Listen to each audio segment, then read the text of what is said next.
यो देशको सबैभन्दा ठुलो ताल राणा ताल राजा महेन्द्रले भन्नुभयो जस्तो स्वर्गकी अप्सरा भएको ठाउँमा आउन पाउँदा धेरै खुसी लागेको छ।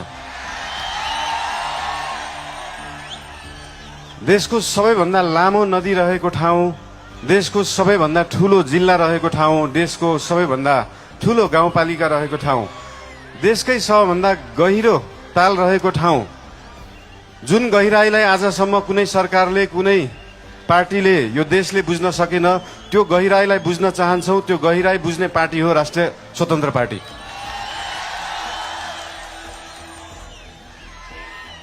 आजको दिनमा डोल्पाको सुन जस्तो मानिने यार्सा गुम्बा विश्वभरि पुग्न सक्छ, तर कर्णालीको स्याउ र मार्सी चामल त्यही चितवन र झापा पुग्न सक्दैन। यहाँको उत्पादनलाई कम्तीमा पनि देशभरि पुर्याउने पार्टी बन्न चाहन्छ राष्ट्रिय स्वतन्त्र पार्टी। आफैमा यो सिन्जा भ्याली सिभिलाइजेसन, सिन्जा उपत्यका सभ्यता भएको ठाउँ, नेपाली भाषाको उद्गम स्थल, खस भाषाको उद्गम स्थल, यहाँ आफ्नै भाषा छ, आफ्नै लिपि छ, आफ्नै चित्रकला छ, आफ्नै नाचगान छ, आफ्नै जात्रा पनि छ। यो सबै भयो भने एउटा सभ्यता मानिन्छ। त्यो सभ्यता जोगाउने पार्टी बन्न चाहन्छ राष्ट्रिय स्वतन्त्र पार्टी। जसरी काठमाडौँ महानगरपालिकामा हाम्रो नेवा सभ्यताको नाचगान, त्यहाँको लिपि, त्यहाँको बाजागाजा, त्यहाँका मूर्त अमूर्त सम्पदालाई हामीले जोगाएर राखेका छौँ, त्यसरी नै यहाँ कर्णालीको सभ्यतालाई हामी जोगाएर राख्न चाहन्छौँ र त्यो जोगाउने पार्टी हो राष्ट्रिय स्वतन्त्र पार्टी।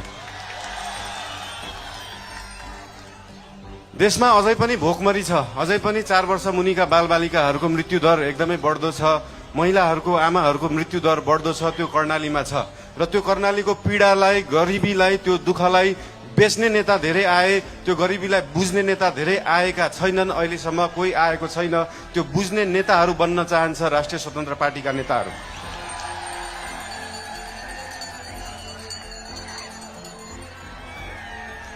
यहाँको पर्यटन, यहाँको सम्भावना, यहाँको कृषि, यहाँको खेतीपाती, यहाँको आय आर्जन सबै वृद्धि गर्न पाऊँ, तपाईहरूको आशीर्वाद लिन पाऊँ र तपाईहरूको अस्ति मैले फेसबुकमा लेखे जस्तै अब कर्णालीका सुइना हाममा सुइना भने जस्तै तपाईहरूको त्यो सपना बोकेर जान पाऊँ र त्यो सपना बोक्ने सुरुवात आज हामीले बाचापत्रबाट गरेको छौँ, कर्णालीबाट घोषणा गरेको छौँ। आज उपरान्तबाट त्यो सबै तपाईँका सपना हाम्रा सपना हुनेछन्। ती सपना बोकेर यहाँबाट जान पाऊँ। धेरै धेरै धन्यवाद। नमस्कार।